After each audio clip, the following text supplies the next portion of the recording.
Hello बच्चों, hello. Welcome to Vivek physics. अभी अपन डिस्कस करेंगे रीनीट एग्जाम के क्रैश कोर्स के बारे में। इसमें हम लोग क्लास 11 क्लास 12 की फिजिक्स पर 1 बाय 1 करके डिटेल से डिस्कस करते हैं, chapter wise, topic wise, NPY की क्वेश्चन नीट एग्जाम के पॉइंट ऑफ व्यू से। आज का हमारा टॉपिक है क्लास 12 की फिजिक्स का इलेक्ट्रोस्टैटिक्स पोटेंशियल पर। ठीक है, इसमें हमने टॉपिक डिसाइड किया है equipotential surface, potential due to charge spherical shell and relation between electric and potential, electric field and potential, and last में अपन डिस्कस करेंगे नीट पीवाई की क्वेश्चन पर। ठीक है, एंड ये है फिजिक्स के लिए आपका एक खूबसूरत यूट्यूब चैनल विवेक फिजिक्स नाम से, आपका यहाँ पर मोस्ट वेलकम। यहाँ पर हम लोग 1 बाय 1 करके अपने टॉपिक पर डिस्कस करते हैं। तो बढ़िया से मेरे साथ पेन कॉपी लेके बैठ जाओ एंड टॉपिक स्टार्ट करते हैं अपना इक्विपोटेंशियल सरफेस। पहला टॉपिक है इक्विपोटेंशियल।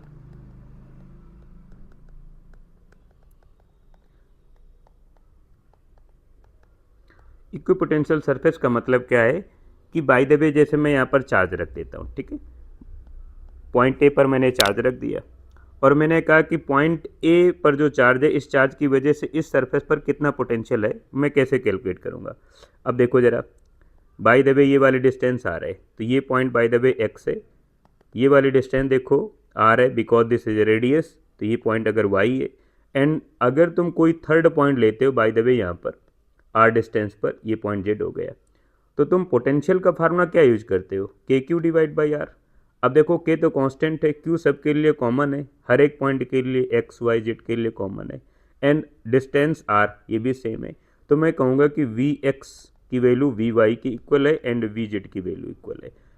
तो मैं कहूँगा कि इस सरफेस के हर एक पॉइंट पर पोटेंशियल की वैल्यू सेम है, तो मैं कहूँगा ये जो सरफेस आपको रेड कलर के दिख रही है, ये इक्विपोटेंशियल सरफेस हो गई। इसी तरह से infinite number of equipotential surface बनाई जा सकती हैं। बाय द वे यहाँ पर मैंने एक चार्ज रखा, यहाँ पर ये फील्ड लाइन इस तरह से पास आउट हो रही हैं, मैंने यहाँ पर एक सरफेस ये बनाया, ये सरफेस, इस तरह से इनफाइनाइट तक इक्विपोटेंशियल सरफेस बनाई जा सकती हैं। एंड मैं कहूँगा कि अगर इस पॉइंट पर पोटेंशियल 10 वोल्ट है, तो यहाँ पर भी 10 वोल्ट होगा, यहाँ भी 10 वोल्ट होगा। मतलब ये जो सरफेस दिख रही है फर्स्ट नंबर की, इसके हर एक पॉइंट पर पोटेंशियल की वैल्यू सेम है, because this is a equipotential surface. And ये जो सरफेस आ गई सेकेंड नंबर की, यहाँ पर पोटेंशियल उतना नहीं होगा जितना 10 वोल्ट है, यहाँ पर थोड़ा सा कम होगा 8 वोल्ट, एंड इसके हर एक पॉइंट पर अब 8 वोल्ट का पोटेंशियल है। बिकॉज ध्यान रखना, इलेक्ट्रिक फील्ड की डायरेक्शन पर जाने पर पोटेंशियल की वैल्यू डिक्रीज होती है। तो यहाँ पर मैं इसकी डेफिनेशन लिखूंगा, वैल्यू ऑफ पोटेंशियल, ठीक है, वैल्यू ऑफ पोटेंशियल, ठीक है, at each point of the surface, ठीक है, known as equipotential surface.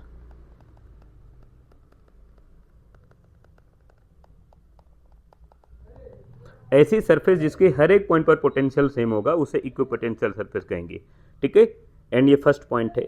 Second point क्या है कि जब पोटेंशियल सेम होगा तो पोटेंशियल डिफरेंस जीरो होगा। पोटेंशियल डिफरेंस जो होगा वो जीरो हो जाएगा। बाय द वे, अपने पास से एक पॉइंट है ये ए नाम का, एंड दूसरा पॉइंट इसी सरफेस में बी नाम का है। तो हमें मालूम है कि इक्विपोटेंशियल सरफेस के लिए V A equal to V B, समझ गए। तो potential difference delta V equal to V A minus V B equal to zero हो जाएगा।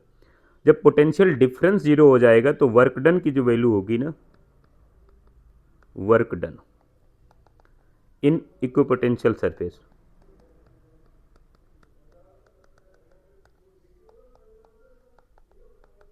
ये वैल्यू जीरो होगी, because work done equal to होता है charge multiply potential difference P D.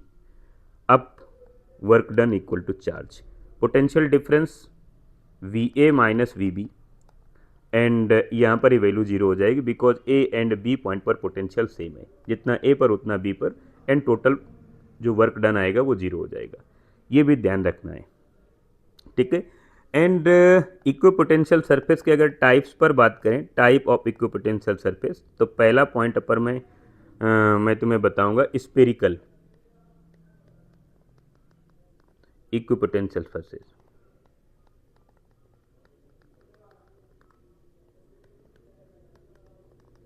Spherical equipotential surface, और ये डेवलप होगा due two point charge.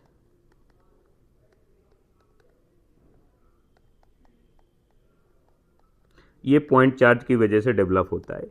Bye the वे यहाँ पर मैंने किसी भी पॉइंट चार्ज को रखा और इसके अराउंड देखो ज़रा, इस तरह से electric field line pass out हो रही हैं। एंड यहाँ पर अगर मैं ये सरफेस बनाऊँगा, ठीक है, तो ये जो सरफेस तुम्हें दिख रही है ग्रीन कलर की, ये इक्विपोटेंशियल सरफेस है एंड ये स्पेरिकल है, ये ध्यान रखना। एंड ये ड्यू टू पॉइंट चार्ज की वजह से डेवलप होगा। और तुम्हें बता देता हूँ कि जो इक्विपोटेंशियल सरफेस होगा और इलेक्ट्रिक फील्ड हमेशा परपेंडिकुलर होंगे, π/2 डिग्री पर होंगे, ठीक है, ये भी ध्यान रखना है तुमको। एंड सेकेंड टाइप है पैरेलल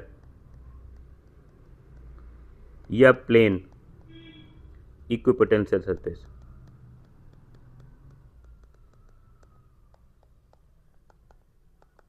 पैरेलल या प्लेन इक्विपोटेंशियल सरफेस, ये अगर bye the way uniform electric field है एंड सभी फील्ड लाइन एक दूसरे के पैरेलल हैं, तो यहाँ पर जो इक्विपोटेंशियल सरफेस बनेगा जो तुम्हें रेड कलर का दिखाई दे रहा है, ये प्लेन या पैरेलल इक्विपोटेंशियल सरफेस हो गया। इसी तरह से और तुम इनफाइनाइट तक बना सकते हो, ठीक है, ये इनफाइनाइट तक बना सकते हो।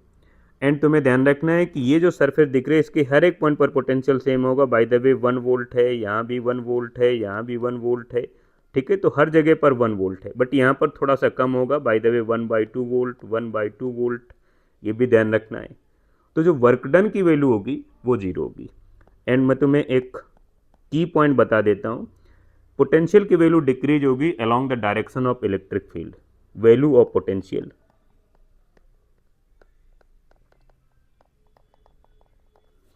डिक्रीज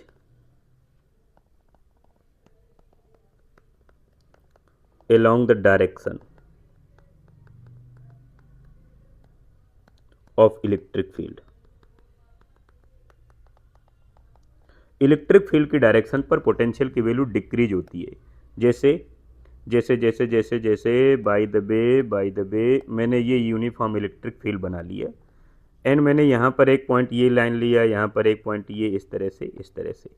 अब देखो ज़रा, अगर मैं इस पॉइंट पर पोटेंशियल बाय द वे मैं 100 वोल्ट लिखूंगा, तो इस लाइन पर, सेकेंड वाली लाइन पर पोटेंशियल थोड़ा सा कम होगा, 90 वोल्ट, फिर 80 वोल्ट, फिर 70 वोल्ट, इसी तरह से धीरे धीरे डिक्रीज होता रहेगा एंड इनफाइनाइट में जाके पोटेंशियल की वैल्यू 0 हो जाएगी। ये भी ध्यान रखना है, ठीक। तो ये लॉजिक है, ये कंसेप्ट है। अगर बाय द वे हमें इस तरह से कोई भी कोऑर्डिनेट सिस्टम मिला हुआ है XYZ का एंड यहाँ पर मैं एक पेपर रखता हूँ इस टाइप का। अब देखो इस पेपर के हर एक पॉइंट पर पोटेंशियल की वैल्यू सेम है, तो ये जो सरफेस आएगी स्क्वायर या रेक्टेंगुलर शेप में जो तुम्हें दिख रही है, ये इक्विपोटेंशियल सरफेस हो गई। इसके पीछे एक और मैं सरफेस रखता हूँ ऐसे, ये जैसा तुम देख पा रहे हो, ये भी इक्विपोटेंशियल सरफेस हो गई। इस तरह से डिफरेंट कलर में मैं तुम्हें इस बात को समझाऊंगा कि जितनी भी सरफेस, जैसे तुम पेपर कोई देखते हो, कोई नोटबुक या बुक देखते हो, तो एक पेज के बाद में दूसरा पेज, फिर तीसरा पेज, फिर चौथा, पांचवा, इसी तरह से सभी पेज सीक्वेंस में लगे होते हैं। एंड इंडिविजुअल किसी एक पेज को तुम देखोगे तो वो पेज एक सरफेस हो गई एंड उस सरफेस के हर एक पॉइंट पर पोटेंशियल सेम होगा, तो पोटेंशियल जो डिफरेंस होगा वो 0 हो जाएगा। एंड इस तरह से फिर एक और सरफेस बना सकते हो इस तरह से, फिर और सरफेस बना सकते हो इस तरह से, तो ऐसे इनफाइनाइट तक बना सकते हो, अप टू इनफाइनाइट। समझ गए ना। एंड इंडिविजुअल अगर तुम से कोई ऐसा क्वेश्चन पूछता है कि ए से बी तक जाने में वर्क डन कितना होगा, तो ए टू बी वर्क डन की तो वैल्यू 0 हो जाएगी। लेकिन अगर तुमसे कोई क्वेश्चन करे कि ए से सी पर जाना है तो वर्क डन कितना होगा, तो वर्क डन फिर 0 नहीं होगा, बिकॉज ये वाली सरफेस कोई और है, ये वाली सरफेस कोई और है। तो अलग अलग सरफेस पर पोटेंशियल अलग अलग होगा, सेम सरफेस में पोटेंशियल सेम होगा। ये तुम्हें लॉजिक यूज करना है। तो ध्यान रखना है कि अगर ए से सी में वर्क डन कैलकुलेट करना है, ए से सी में वर्क डन, तो वर्क डन इक्वल टू जिस चार्ज को तुम मूव कराओगे and V C minus V A. ये ध्यान रखना है, ए और सी का जो पोटेंशियल डिफरेंस आ गया। बाय द वे यहाँ पर अगर बाय द वे 100 वोल्ट का पोटेंशियल है, यहाँ पर बाय द वे 60 वोल्ट का पोटेंशियल है सी पर, तो यहाँ पर कैलकुलेट कर लो Q मल्टीप्लाई वी सी की वैल्यू है 60 वोल्ट माइनस 100 वोल्ट, ये हो जाएगा माइनस का 40 मल्टीप्लाई Q, और Q की वैल्यू पुट कर देंगे, ये वर्क डन की वैल्यू आ जाएगी। तो ये तुम्हारा अप्रोच रहना चाहिए क्वेश्चन को सॉल्व करते समय। अदरवाइज क्वेश्चन इतना डिफिकल्ट होता नहीं है जितना हम लोग मान लेते हैं। तो ये कंसेप्ट है अपना इक्विपोटेंशियल सरफेस का। फिर इसके बाद अपन बात करेंगे potential due to charge spherical shell.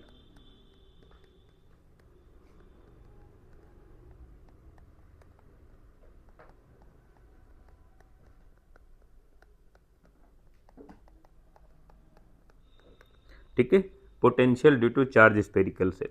By the way अपने पास ये कोई चार्ज स्फेरिकल सेल आ गया, ठीक है, इस तरह से।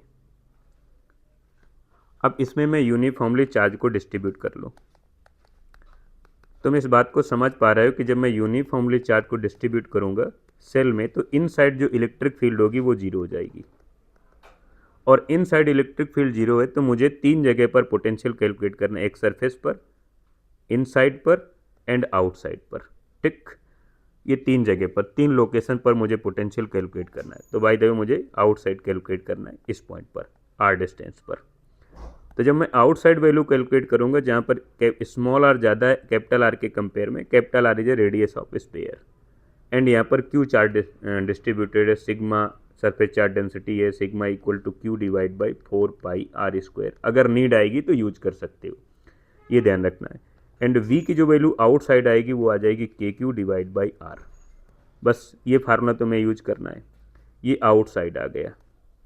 बट अगर तुम्हें सरफेस पर वैल्यू कैलकुलेट करना है जहाँ पर स्मॉल आर कैपिटल आर के इक्वल है, तो कुछ नहीं करना है, इसी फार्मूले में कैपिटल आर पुट कर दो, v surface equal to KQ divide by R। ये सरफेस पर वैल्यू आ गई। अब अगर तुम्हें इनसाइड वैल्यू कैलकुलेट करना है, और ये अपने पास वही कंडक्टर है, ठीक, इसमें यूनिफॉर्मली चार्ज डिस्ट्रीब्यूटेड है इस तरह से,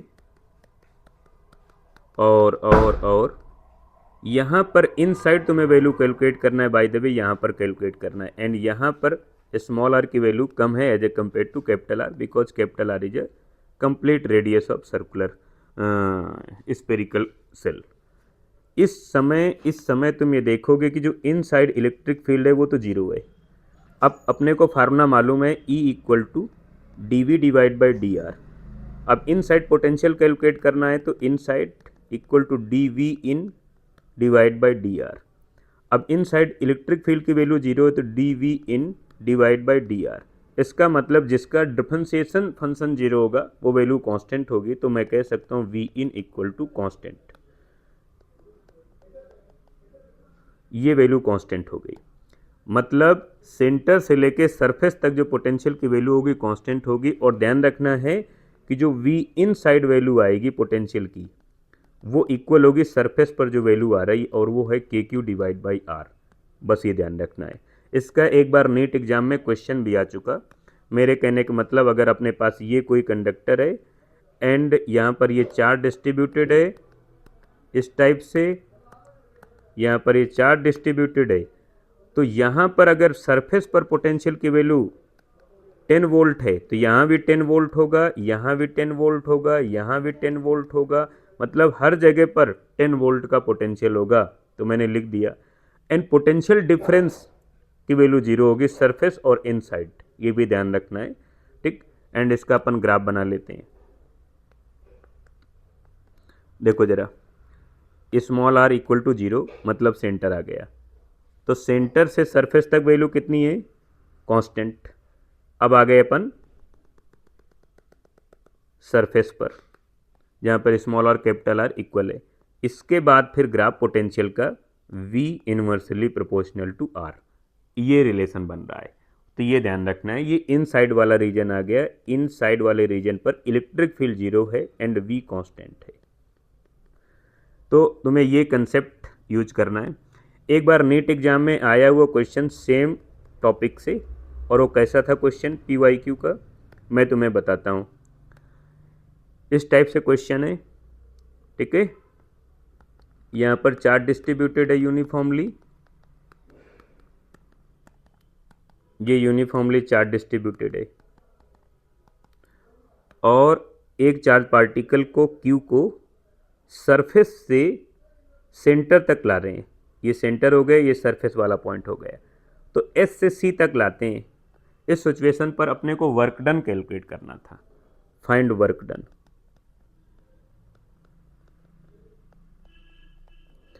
फॉर मूविंग चार्ज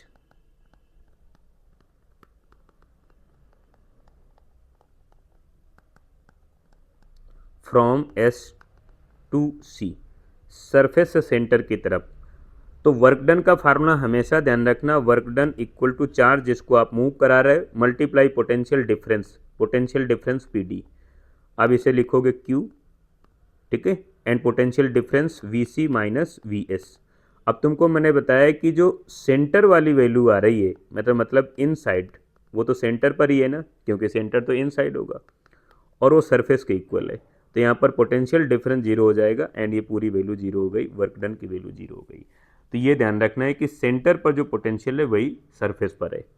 इसके बाद अपन बात कर रहे हैं कि relation between electric field and potential. Relation electric field and potential, देखो जरा, मैं आपको डायरेक्ट फार्मूला बता देता हूँ। Electric field E equal to minus का dV डिवाइड बाई dr, इस तरह से लिख सकते हैं, या इसका मॉड ऑफ भी कर सकते हैं, या आप इसे अगर इस तरह से लिखोगे एक्स वाई जेड के रेस्पेक्ट में, या V equal to dV equal to minus का E dr करोगे, इंट्रीगेशन कर दो तो इधर हो जाएगा V equal to integration minus E dr। बस ये फार्मूला ध्यान रखना, ये लॉजिक है, ये कंसेप्ट है। फिर इसके बाद अगर तुम्हें इसे दूसरे फंक्शन में लिखना है तो E इक्वल टू माइनस का del V divide by del R, ऐसा लिख सकते हो, ऐसा लिख सकते हो। एक्स वाई जेड के लिए E X equal to minus का del V divide by del X, Y direction के लिए इलेक्ट्रिक फील्ड माइनस का del V divide by del Y. Del मतलब पार्शियल डिफरेंशिएशन फंक्शन और डी का मतलब complete differentiation function. E Z equal to minus का del V divide by del Z and total electric field vector E equal to, यहाँ पर तुम लिखोगे E X I cap plus E Y J cap plus E Z K cap.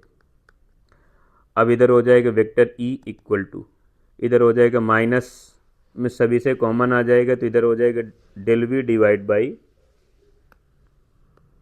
Del X I cap plus del V divide by del Y J cap plus del V divide by del Z K cap. अब यहाँ से v वाला जो function है वो common आ जाएगा तो minus v, इधर हो जाएगा del divide by del X I cap plus del divide by del Y J cap plus del divide by del Z K cap. अब जो ब्रैकेट वाली वैल्यू है इसे ग्रेडियंट कहते हैं, ग्रेडियंट ये सिंबल बनाएंगे, ठीक, वेक्टर ग्रेडियंट। एंड यहाँ पर लिख देंगे vector E equal to minus V और डॉट ग्रेडियंट। तो ये फार्मूला ध्यान रखना है आपको, या आप इनमें से कोई भी एक फार्मूला यूज कर लें इस तरह से। एक मैं क्वेश्चन इसी टॉपिक से रिलेटेड करा देता हूँ जो नीट एग्जाम में आया हुआ, नीट PY की क्वेश्चन में। क्वेश्चन कह रहा है कि इलेक्ट्रिक फील्ड की value 6xy plus Y plus 2yz है एंड यहाँ पर कोऑर्डिनेट है 1 1 एंड 0। अपने को इलेक्ट्रिक फील्ड कैलकुलेट करना है, find electric field at this point. कैसे सॉल्व करेंगे, देखो भाई क्वेश्चन बड़ा इजी है, फ्रस्ट्रेट नहीं होना है। पहले तुम एक्स वाई जेड के रिस्पेक्ट में इलेक्ट्रिक फील्ड को कैलकुलेट कर लो, ठीक। तो electric field E equal to minus का dV divide by dr and EX equal to minus dV divide by dx। अब ये जो इक्वेशन तुम्हें गिवन है इसको x के फंक्शन में इसका डिफरेंशिएशन कर दो तो EX इक्वल टू माइनस का d divide by dx 6xy plus Y plus 2yz। अब देखो यहाँ पर x का डिफरेंशिएशन तो 1 हो गया, इधर y का 0 हो जाएगा बिकॉज x का फंक्शन है नहीं, इधर पूरा 0 हो जाएगा तो EX की वैल्यू आ जाएगी अपने पास -6y और ये कोऑर्डिनेट अपने गिवन है y की वैल्यू 1 तो यहाँ पर 1 पुट कर दो तो -6i कैप हो जाएगा, EX की वैल्यू आ गई। सिमिलर EY की वैल्यू कैलकुलेट कर लोगे तो EY माइनस का dV divide by dy and y की वैल्यू कैलकुलेट करोगे तो मैं डायरेक्ट रिजल्ट बता सकता हूँ। यहाँ पर मैं एक बार भले ही सॉल्व कर देता हूँ, d डिवाइड बाई dy और y की वैल्यू या v की वैल्यू अपने पास है 6xy plus Y plus 2yz and यहाँ पर y के फंक्शन में इसका डिफरेंशिएशन करेंगे तो इधर हो जाएगा अपने पास minus 6x plus 1 plus 2z। अब यहाँ पर वैल्यू पुट कर दो कोऑर्डिनेट की, ये इधर हो जाएगा अपने पास माइनस का 6 प्लस 1 और इधर z की वैल्यू 0 है तो इधर इतना बच जाएगा एंड ये 0 हो जाएगा। ठीक, तो फाइनली ये वैल्यू आ जाएगी तुम्हारे पास, ये आ जाएगी तुम्हारे पास ई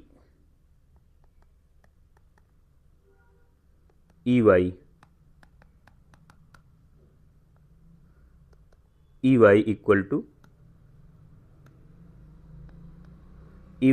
हो जाएगा माइनस का 7j कैप। इसी तरह से ई जेड कैलकुलेट करोगे तो माइनस का D divide by D Z. And देखो ज़रा, इसको अपन डायरेक्ट सॉल्व कर लेते हैं। ये अपने को इधर वाले फंक्शन, जब इसको इस वाली वैल्यू को तुम जब z के रेस्पेक्ट में डिफ्रेंशिएशन करोगे तो ये वाली वैल्यू 0 हो जाएगी, इधर वाली वैल्यू 0 हो गई, इधर z का हो गया 1 तो 2y बचेगा सिर्फ। तो इधर मैं डायरेक्ट लिख सकता हूँ माइनस का 2y और y की वैल्यू अपने पास 1 है तो माइनस 2 k कैप हो जाएगा।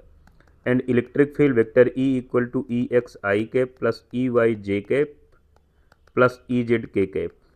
ठीक, एंड वैल्यू पुट कर दो वेक्टर E इक्वल टू कितना है अपने पास 6i cap 7j cap, minus सभी से कॉमन ले लेंगे 6i cap plus 7j cap minus 2k cap या plus 2k cap because negative sign common है। ये अपने को वैल्यू मिल गई इलेक्ट्रिक फील्ड वोल्ट पर मीटर। अब बाय द वे एक और क्वेश्चन इसी में और बनता है, वो भी तुम्हें मैं यहीं पर बता देता हूँ कि bye the way uniform electric field का रीजन है एंड इस पॉइंट पर जो अपने कोऑर्डिनेट बनाए, जहाँ पर कोऑर्डिनेट की वैल्यू अपन ने लिखी बाय द वे 1 1 एंड 0, इस पॉइंट पर अगर किसी ने चार्ज पुट कर दिया और तुमसे पूछा जाए कि इस चार्ज पर कितना फोर्स होगा, तो force equal to Q multiply vector electric field. तो ये जो फार्मूला है ये कंसेप्चुअल फार्मूला है, ये क्वेश्चन नीट एग्जाम में 3-4 बार आ चुका है। ठीक है, तो ये तुम्हें इस तरह से सॉल्व करना है, अपनी अप्रोच लगाना है, इतना डिफिकल्ट नहीं है। बट हाँ, क्वेश्चन के साथ तुम्हें फ्रस्ट्रेट नहीं होना है, प्यार के साथ पेश आना है, क्वेश्चन सॉल्व करना है, लॉजिक को यूज करना है, क्वेश्चन की नीड को समझना है। ठीक है, चलो ठीक है, अगले अपन टॉपिक में अगले वीडियो लेक्चर में हम लोग मूविंग चार्ज एंड मैग्नेटिज्म पर बात करेंगे, जिसमें से कंप्लीट थ्योरी PYQ क्वेश्चन होगा एंड रैंकिंग टाइप का कंटेंट आपको मिलेगा, जिसमें से आपका कंसेप्ट डेवलप हो सके।